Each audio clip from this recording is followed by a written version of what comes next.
It's a wild one, maybe one of the wildest set of facts I've, seen. Attorney Matt Albert is speaking about a case involving his client Monica Krogan, whose mini Yorkie Benji was taken last summer from her property on Walmore Road in Sanborn, allegedly by someone she knew, Tyler Fabian, who was then accused of taking the dog to his home in Tonawanda before he and his grandmother, who said they couldn't keep it, took it here to McBride Animal Hospital. Benji's microchip told them he belonged to Monica, who got a phone call during which she mentioned where she lived. I live on a Tuscarora Indian reservation, which she and her lawyer believe had much to do with what happened next. They hung up on me, kept me on hold for 5 minutes, hung up on me, called back, they put me on hold for 2 more minutes, and said, oh, they ran out with the dog.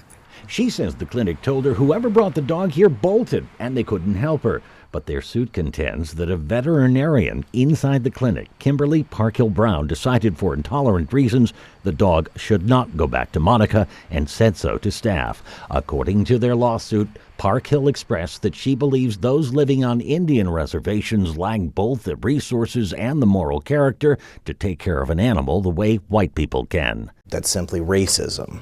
The story is far from over. It's further alleged Parkhill Brown knew the folks who brought that dog in and directed them to bring him back later, where she proceeded to remove Benji's microchip, destroy, replace it, neuter Benji, and remove skin tags on his ears to alter his appearance while falsifying records to cover the whole thing up. That's putting an animal through an unnecessary procedure to help conceal the original theft. According to Tonawanda City Police, in November, 4 months after Benji was taken, a whistleblower within the clinic told their supervisor, Dr. Paul Harper, what had happened. And then Dr. Harper, to his credit, he did do the right thing at that point, and contacted the City of Tonawanda Police and went in and made a whole statement about everything that had taken place.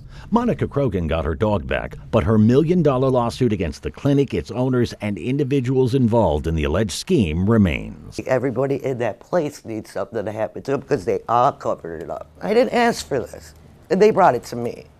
So you know what? Now it's my turn to bring it to you.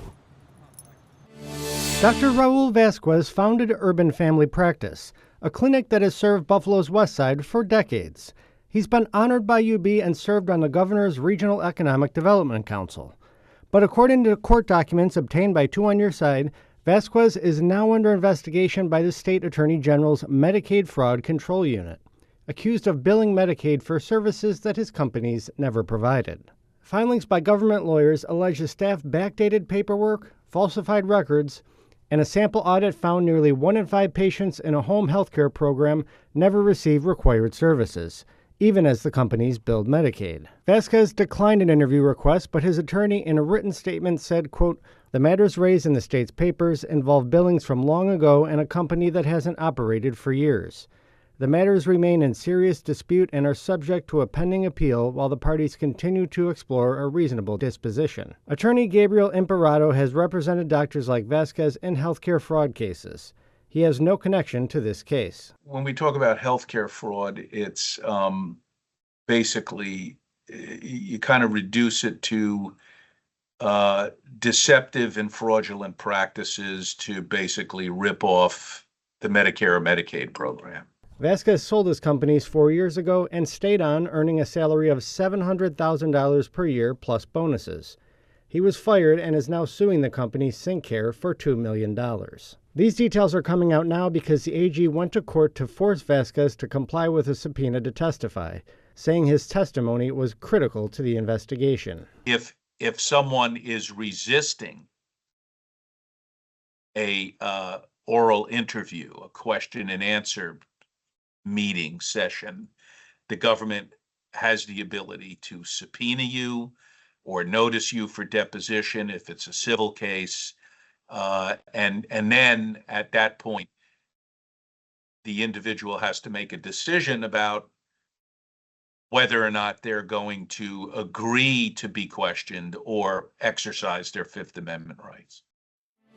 The H-1B visa is a lifeline for U.S. companies looking to fill specialized jobs, especially in fields like medicine and technology. But a new White House proclamation, along with the USCIS memorandum, now requires employers to pay a $100,000 fee for new H-1B petitions. I spent basically my entire Saturday reaching out to clients with suggestions, getting phone calls from clients. People were emailing me like, I'm at a wedding in Canada, what do I do? And basically my suggestion was return to the United States immediately. Because at that time, we didn't really know, and we didn't really have guidance as to what was going on going forward. The White House administration says this is not an annual fee, not a charge for renewals, and doesn't apply to current visa holders.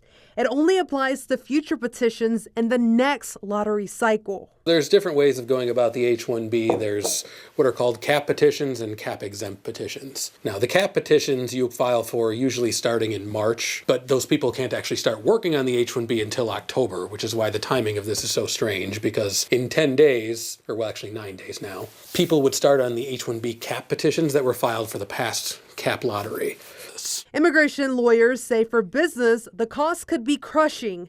Filing fees for an H-1B petition usually run a few $1,000s, far less than what the new fee demands. Let's be realistic. Nobody's going to pay $100,000 to bring a worker from overseas. For now, lawyers say current H-1B visa holders inside the U.S. are safe, but travel could be risky. Anyone who's in the country, whether it be in an H-1B visa or in an H-1B status or another status, they're okay as long as they remain here. Even if someone has H-1B status, but if they do not have a visa in their passport, our recommendation would be for them not to leave the country at this time, because if they don't have an H-1B visa currently, they would have to go overseas to apply for one. And then it's going to make it potentially difficult for them to come back, depending how this is interpreted by the consular officers at the various embassies or consulates overseas.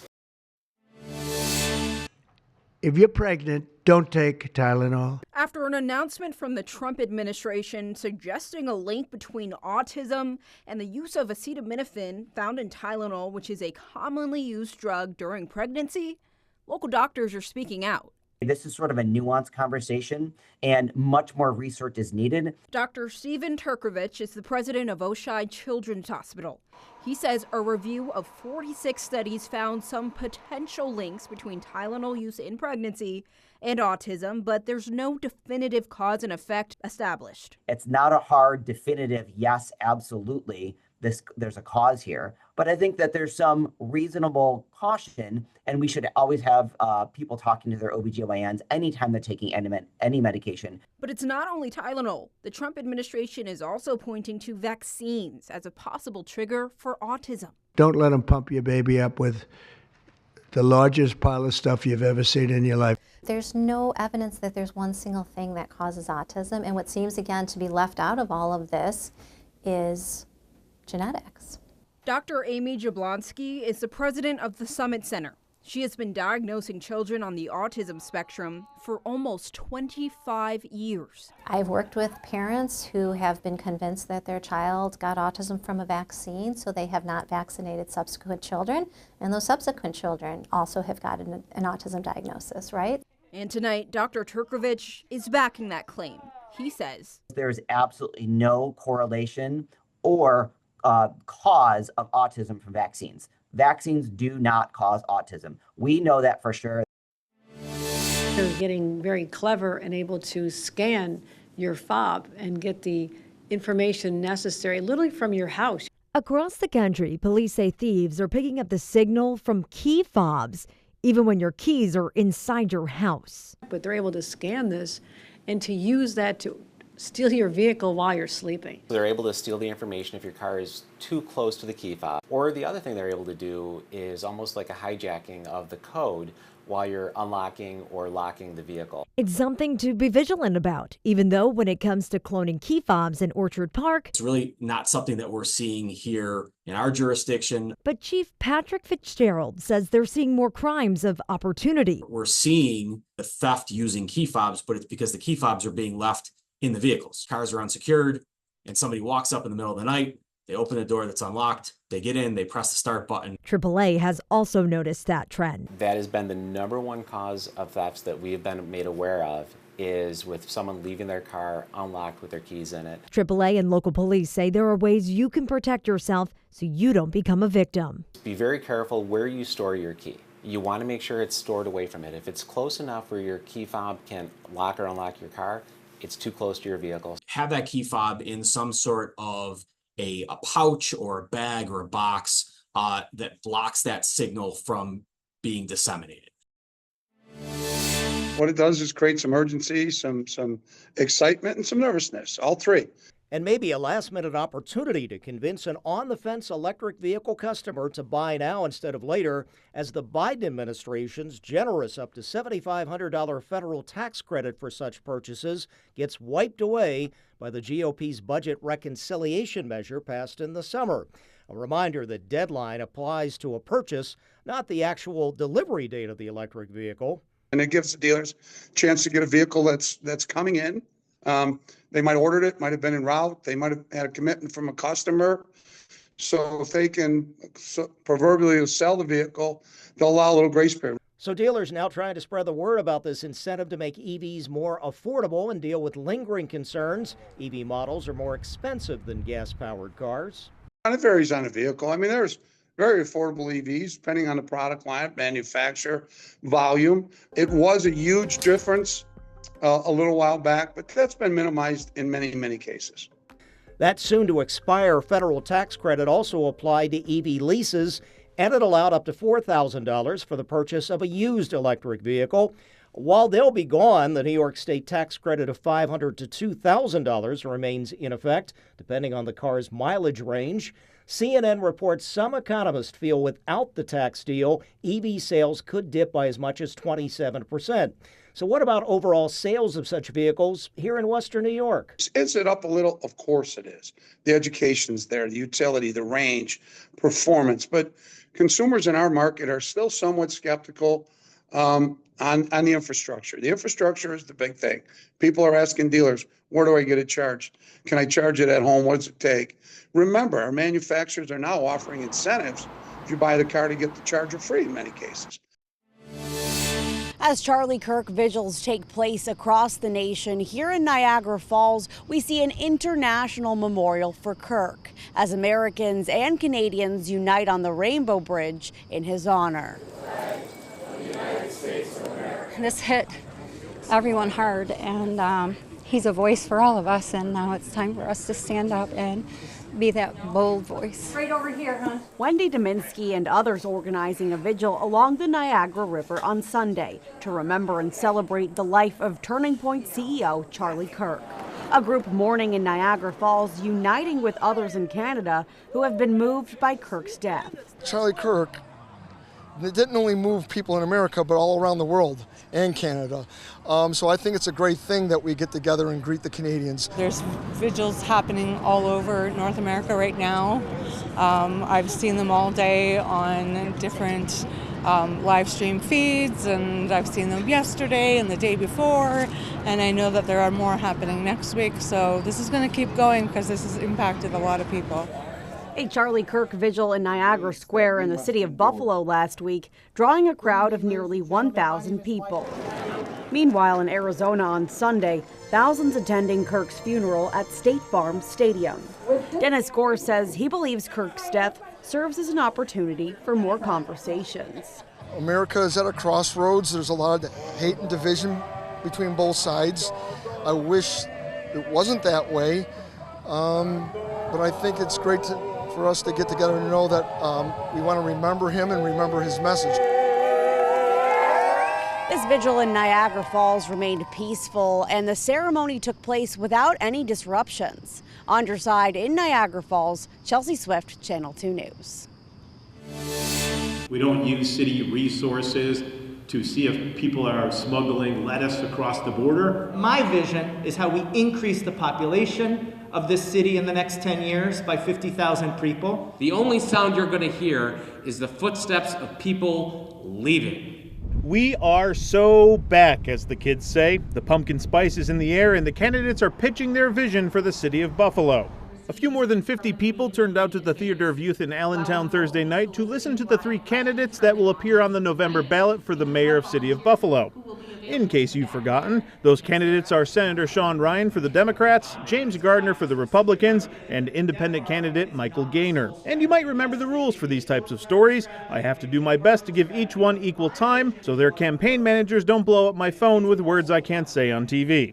The forum covered a variety of topics, including crime, city finances, potholes, and vacant properties.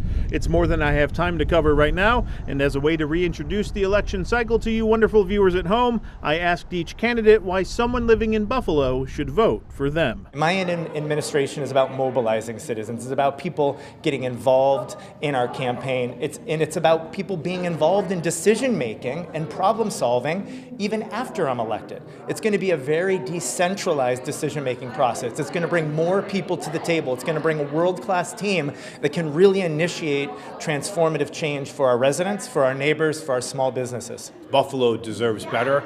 We need to be able to do the basics. We need to plow our streets, fix our potholes, fix our community centers. And that's the message I've been talking to voters about since before the primary. And I continue to knock on doors. I continue to go to community events. And that message is being received all around the city. Step outside and look around. That's what 60 years of one-party leadership has given the city of Buffalo. You have an entire half of the city that's been ravaged by poverty, by a lack of investment, by hopelessness. If you aren't changing the way you're voting, then you're choosing what's come before you. And that's my message. It is time to take the city in a completely different direction. This is a major infrastructure issue in the city of Buffalo. After a 3-alarm fire destroyed a home in Councilwoman Zanetta Everhart's district and reports surfaced that nearby hydrants weren't working properly, she wanted answers from the Buffalo Fire Department and the city's Division of Water.